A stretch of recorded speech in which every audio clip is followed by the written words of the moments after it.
Hello, everyone, and welcome back to another episode of The Chirp, a podcast by Pigeon Loans, where we interview people from all walks of life about their relationships and how they are affected by money and by loans. In today's episode, I had the pleasure of speaking with Buddy Rathmell from Virginia. Buddy is a gentleman I've met through my online podcast networking over the last while. He is an entrepreneur, with his current venture being mapwinners.com, a company that helps businesses improve their Google Maps listing. Buddy has lived in Thailand and has lots of experience with business and loans, and was able to share some very interesting stories about what he has learned from his endeavors over the last few years and what mistakes he won't make again. And hey, if you're looking to up your digital presence using your Google Maps, be sure to stick around and get his contact details at the end of the episode. So hope you all enjoy, and let's dive in. Buddy, thank you so much for coming on to the Chirp. It's a pleasure to have you. How are things? It's going great, Cameron. Thanks for inviting me. Glad to be here and looking forward to our conversation.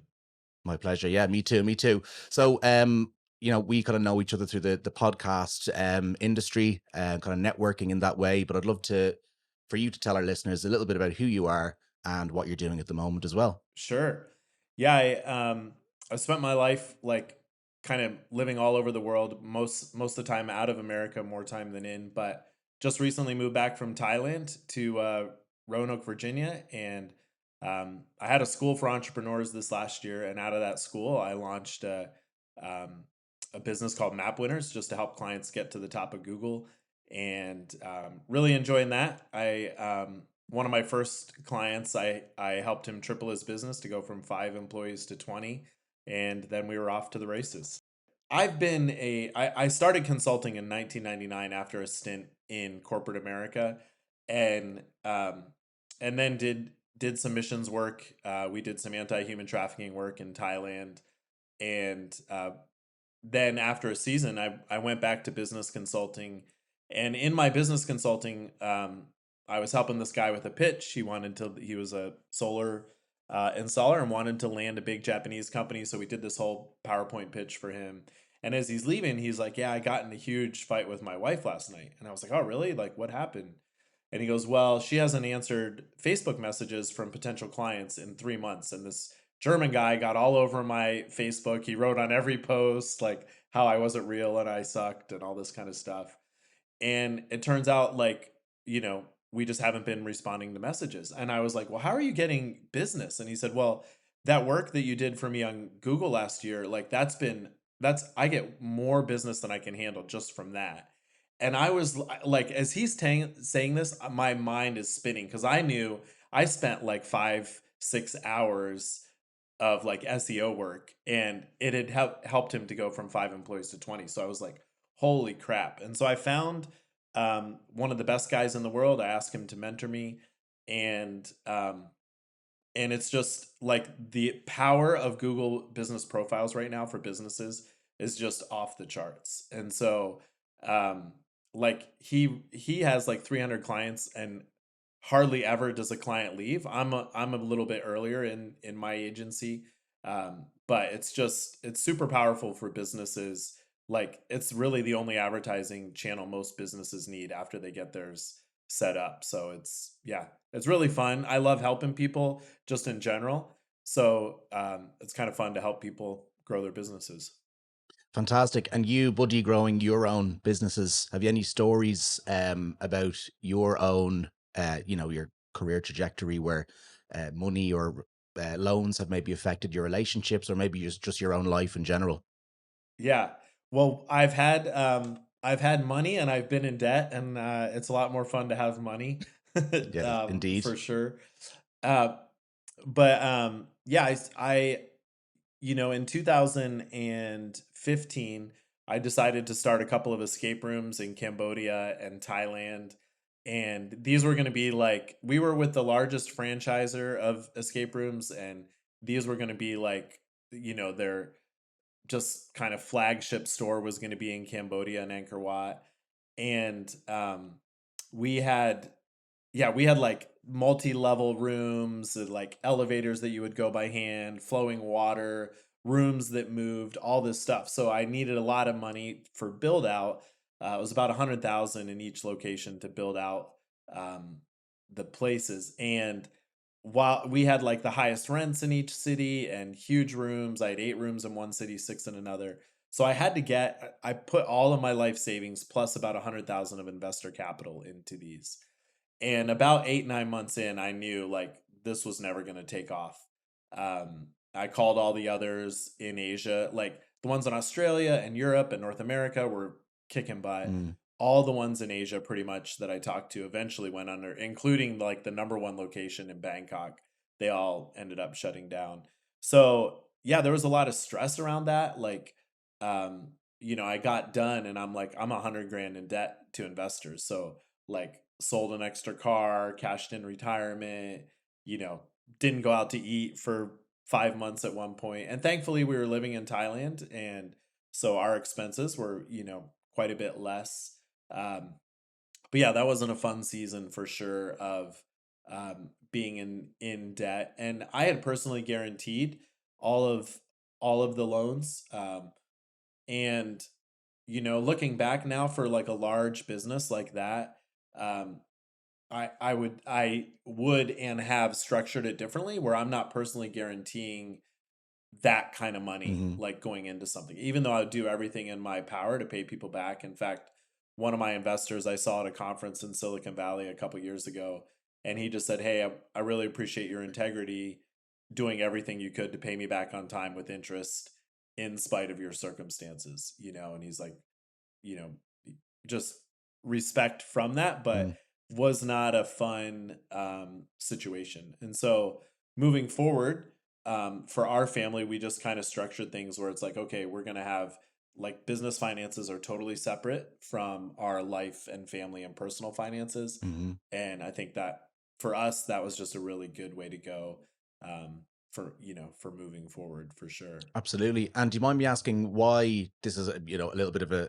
tangent question, but why didn't the success Sure. from Europe and the Americas translate in Asia? Why did that kind of industry tank a little bit? Was it just not as popular?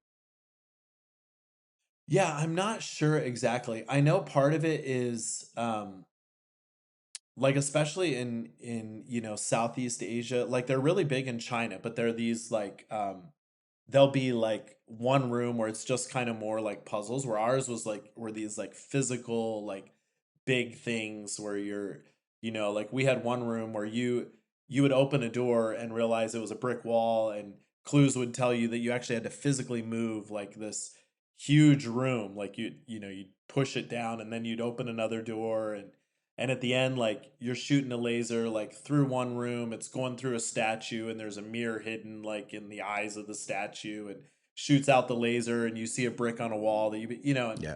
so it was just like, so one survived in that same city, but they were just like really small. Like in Thailand we call them hong taos, but they have these things where it's like business on the first floor and the family lives on like the second and third floor. Hmm. It's a really common thing. And um and so like people that have built small ones in that, where like maybe their rent is like 500, $600 a month, and they just have a little bit of rooms and they're kind of simpler, so those kind of survived. Honestly, one of the biggest lessons I learned from that, and I tell this to everyone now. There's a book called Designing Your Life, written by these design professors out of Stanford University, and they talk about, if whatever you want to do in life, it doesn't matter if you want to be doctor, nurse, stockbroker, podcast host, whatever, the best thing to do is call like 20 people and ask them what it's like. Hmm. Just say, hey, what's it like being a podcast host? What do you love about it? What do you hate? What goes well? What doesn't go well? And a lot of times, like, people will get, he's like, don't do it for the job offer, but you'll actually get job offers from this.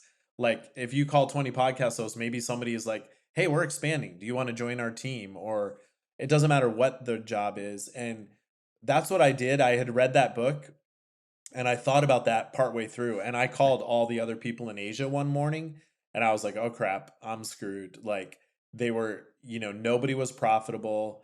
Um, I knew, and it was another like 5 months of grinding. I was like, I can make this work. Like, I said to someone one time, like, if Richard Branson was here, he would find a way to make this work. Like, he would do Yeah. something.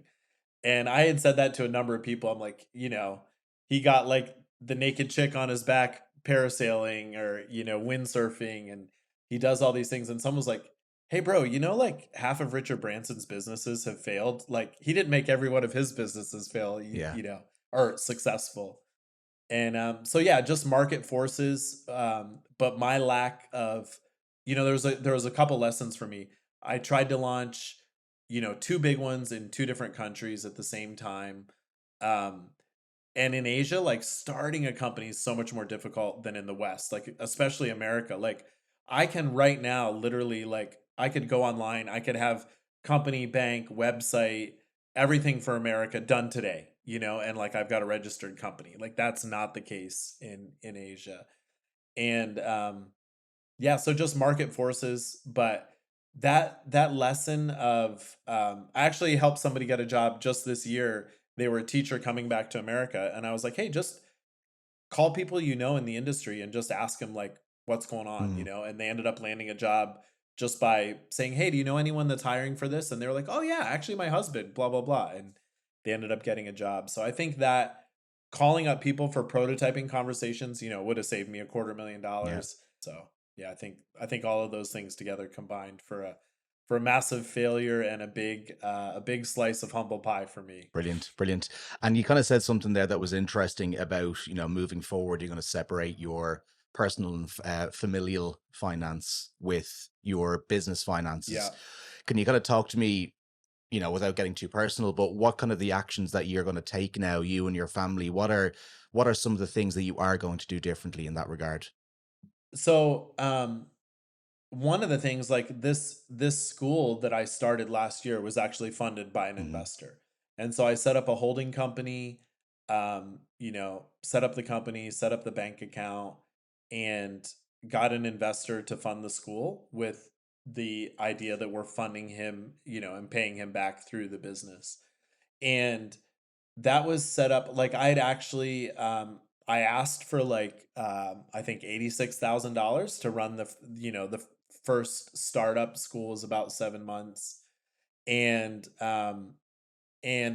he sent me a contract from his lawyer that had like a personal guarantee, and I said, "Hey, listen, I'm not doing a personal guarantee." I explained my history, and he said, "Okay, I'll still do it. Let's do 50 grand, no personal guarantee, just on the company." And so that was 10% interest for the first year. We have it structured that if I don't pay him back at the end of the year, that increases in interest. And also I said I would do like a 3-year run of this. Like if I didn't get it like by year 3, um, and pay him back, I would just, I'd close down the company. And he's he's really chill. Like I've been talking to him along the way. Um, I may or may not get to the full amount by this first year. Um, it, it's I'm still like getting clients and building up the agency, but I think this next client that I just landed, I know I'm going to do a great job for him. Um, like I'm gonna use him as an additional case study because I think we're really gonna explode his business. He's moving into a more profitable sector. Um, and so I'll just use him as a case study. So I might be paying back the full amount with interest. If not, I've been talking to him and I said, "Okay, I'll pay you this chunk, and then we'll do the interest off the rest for until that's paid back." But that just, it just eliminates the stress of like if I was having, if my family was like, "Okay, we're on the hook for say 15,000 if I don't get any more clients," then it's like that's not a fun, Hmm. place to be. Where it's not like there isn't pressure because it's still alone, and this guy's become a friend. Um, but it's not um he doesn't want me to feel any stress or pressure from it. We were upfront with the contract. I was upfront at the beginning. I think when you have good like guidelines and you're on the same page, I think that's important in anything, a dating relationship, a business relationship. And when you put money into the situation, you just take that times like Yeah. 5, if you're not very clear on, okay, what are like even with my with my first business, We ended up paying back everyone on time, and everyone that wanted, a couple people were like, hey, since this crashed and burned, don't worry about the interest, just give me back my principal, which I really appreciated that generosity. Um, but everyone was paid back within the terms of what we had agreed to before, and and some of those people were really good friends, and so you want that to be like, yeah, you want that relationship to continue on after in a good way, and yeah, so I just think it's important in anything that you structure things so that you are both on the same page with something. Like, okay, here, I think values are really important. So if you're in a relationship, it's like, let's talk values. Like, I had talked to you personally when we were talking about a different project. My own website, buddyrathmell.com, I have on there like personality test, values, different things like that. I'm like, this is what if we work together, this is who I am, and this is what you're getting into. I'd love to know a bit about you. Is there a good, fit within that? Um, yeah, and then you throw in money, and it's just like, if you don't have things really specific, it can go sideways in a hurry for sure. And from your personal life with your friends, have you any other stories where kind of loans have been an issue between you and a friend? Yeah, I would. So I had a friend that was, we reconnected from high school maybe like 5, 6 years ago, and he was a really good friend in high school and just got busy, kids and career and all that kind of thing. But we have reconnected and stayed in touch, talk regularly now. In fact, we just went to our 30th high school reunion a couple weeks ago together, and I knew he had had a business that had done pretty well, but he wasn't paying his taxes, and then got way into debt with taxes because he was just living off the business, not paying the taxes. And but then he'd like come out of that. He's doing really well in business, like doing the best he's ever done in his life. But about 7, 8 months ago, like he'd gotten out of credit card debt, um, but some sales hadn't come through, some commissions for some of his sales, and he was about to go on vacation, and he was like, "Hey, bro," he just texted me. He's like, I feel really bad asking this, but is there any way you could loan me $2,000? I just need it for like a month. I'll get paid. I'll pay you back." And I had said to my wife, I'm like, "Hey, my friend needs this," and she was like, "What? $2,000? Like, if he has money, why does I was trying to explain how commission sales work, but um, so I just said, you know what? Like, I'm, and I didn't do a contract or anything with him because I was like, this is a friend where even if he doesn't pay me back, like we're still Yeah. friends, like if, um, and he's in a bad place. Like I know he wouldn't ask. I know the character of Mm. who he is, and so yeah. So he shot me a message, and I Venmoed him $2,000. Maybe like 3, 4 weeks later, he paid me back. Plus, he gave me $100. He just like, hey, thanks for helping me out, and a tough spot. And it's not like a big deal. I think he mentioned it like once since then. Um, I actually appreciated it as a friend. I'm like, I love it that a good friend of mine, would say, "Hey, can you help me out in this situation?" Because like I think most of the time, like we don't ask for help, right? Like when I was a kid in college, I broke my jaw playing soccer or football for you Europeans, and I like so I didn't have money for like I just didn't have a lot of money. All my money was going to school, and I was literally like hungry part of the time. Like I didn't have enough money for food, like I was going to college, and I knew like if I called my parents or my grandparents or a friend or anyone and was like, "Yeah, I'm a little bit hungry every day cuz I don't have enough money for food and I have to eat like a certain diet cuz it's liquid." Like 100 people would have given me money, but there was just pride in that. And some of that I think is good as like, but then there's an area where it's like, like for this guy, it's like it would have been a real bummer for his kids and his family to be like, yeah, dad doesn't have the money. We're not going on vacation, and it's like, oh, that's when you start putting kids and others. It's like one thing if you suffer a little bit, it's another thing if you're like, yeah, the family's suffering because of, this Mm. situation. So, yeah, I was really, really glad that I did that. I felt like it was another like step in our friendship. worked out really well. I would have been bummed a little bit if he didn't pay me back, especially like if he didn't pay me back and I know like he's making Yeah, bank yeah, now, yeah, like that'd have been yeah. tough, in the friendship. Um, and that is how things go at times. Um, and I probably could have structured it a little better. We could have put a document together. We could have done something, but it's like he was a good friend. He was leaving in like 2 days, and I was just like, all right, I think it's very interesting though that you said that it strengthened your relationship, so that you did kind of execute this loan. It was a sizable enough loan. He paid you back with a little cherry on top, and you're actually saying now that you are better friends from it. Is that it? yeah. And my first assistant when I moved to Thailand, um, I was like, I tried to learn Thai for a little bit, but I was working in multiple countries with the anti-trafficking work, and I hired a Thai assistant. His name was Bay, and he, I would ask him like, "What's your dreams? What do you want to do in life?" And he's like, "I'd really, my dream is to someday have a cafe, and like, it would fund me. I'd get to travel, do different things." And I kept saying, Bay, I think you could do this. Like, you could have a cafe. And one day he's like, hey, I'm going to quit. I'm going to start my own cafe. Could I have a loan to start it? And that was like, oh man, like, knife to the heart because he was just the best assistant, spoke great English. He was Thai, but understood the Hmm. Western mindset.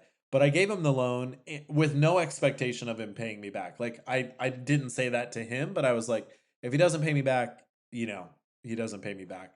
But a year and 4 months later, he brought all the cash in one lump sum, gave me a T-shirt for his business. So if you're ever in Chiang Mai, look up Food for Thought, Bay's Cafe. That's the guy who, 10 years ago asked for a loan, and that was again, I think it was a strengthening thing. We worked together for a year and a half, so we're a little bit closer, but then just I think when money goes well, it can strengthen things, and when money goes poorly, it You can it do can the break opposite. things Yeah. up. And so um, yeah, and so it's super fun, like to I'd go to his cafe, you know, a few times a year. It was about 25 minutes from my house, so I didn't go a lot, but it's just always fun to see him there, and fun to know like, yeah, there was, I had a little hand in getting this thing going, um, which was a cool thing. Actually, like more than the money, even it was probably just the belief in him. Like, hey, man, you can do this. Like I I've seen 100 people, well, I haven't seen 100 people, but seen a lot of people start cafes. I know you can do it. You've got what it takes. And I love that. Like those are the people that I love working with. Like um I love it when someone's like, you see that they have the energy and the hunger and the drive. So I just got a client last week, and I told him, I'm like, listen, you're paying me for the Google business stuff, but what you're going to get that's going to be way more valuable for you in the long run is like, I have other clients that are doing 1 million a month in sales. Right now you're doing 20,000 a month in sales. So like I know you can get there. Like I'm going to give you the belief. I'm going to push you. I'm going to encourage you, and I'm just going to help you see some of the things that, you don't know when you're running a $20,000 a month business on your journey to, you know, his goal is to someday be 500,000 a month business, like 6 million a year. And so it's like those are the things that I love. And that's part of what happened with Bay. It was like the belief and the money, came together for him. Fantastic, fantastic, brilliant. Okay, I suppose the future for you now, buddy. You're landing clients with map winners. What can we expect from map winners in the future? What are your goals? Honestly, like I'm hoping that this is an agency that does really well. Like right now in this niche, um, the return on investment for businesses, the cash outlay versus what they get is such a big jump that I think it's going to grow pretty fast.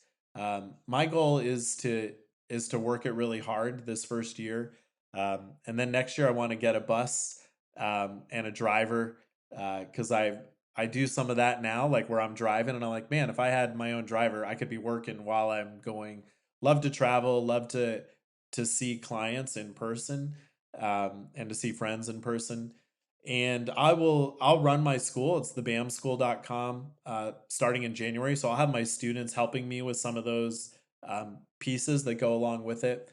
Um, the the operating model is it's free for students to come. They help with the business like the first 3 quarters of our time together, and then that last month or so they start working on their own business.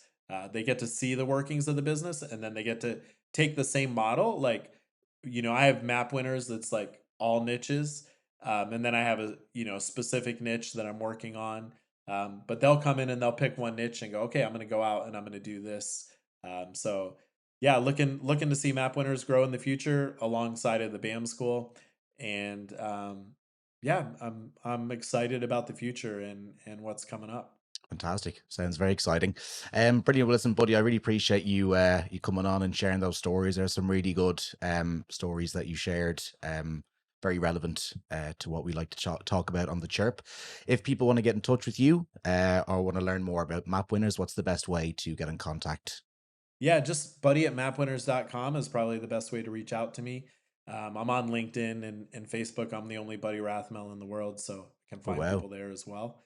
And yeah, thanks for having me on, Cameron. Really appreciate it. No, fantastic. Listen, thanks again, buddy. Hope to hear from you soon as well. And looking forward to seeing all of your success in the future also. Yeah, thanks. You too, Cameron. All the best. Some interesting tales about lending money there from Buddy, both positive and negative, which is what I love to hear. On one hand, we have a situation where he took a risk on quite a niche industry, escape rooms, and got the investors involved as well. While it didn't work out, he did honour the debt that he was in and paid it all back. And I appreciate his cool, calm demeanour while he was explaining it, no remorse, sadness or anger. I can tell he's quite a pragmatic businessman who knows that sometimes it works out and sometimes that it doesn't. But my favourite story of Buddy's was his loan with his friend. That all went rather swimmingly, all considered, and he said an interesting thing, that their friendship was strengthened by them getting involved in a loan together, and that Buddy actually appreciated his friend even asking him for the loan because it showed a level of trust on the borrower's side that he could rely on Buddy. And Buddy seems like a good friend to have, who understands that a simple gesture on his end, on Buddy's end, contributed to his friend having a great holiday, but also his kids too. And that was a small gamble, but the payoff was so huge. Not just the cherry on top for Buddy with the $100 extra that his friend gave him, but the fact that he was able to help out the friend and his family, and it seems like everyone won. So that's all for this episode. Be sure to get in touch for more information about coming onto the Chirp and telling your story. We'll be back in August with another episode. Be sure to give us a rating on wherever you're watching or listening to this episode, and we will see you again in 2 weeks. Take care.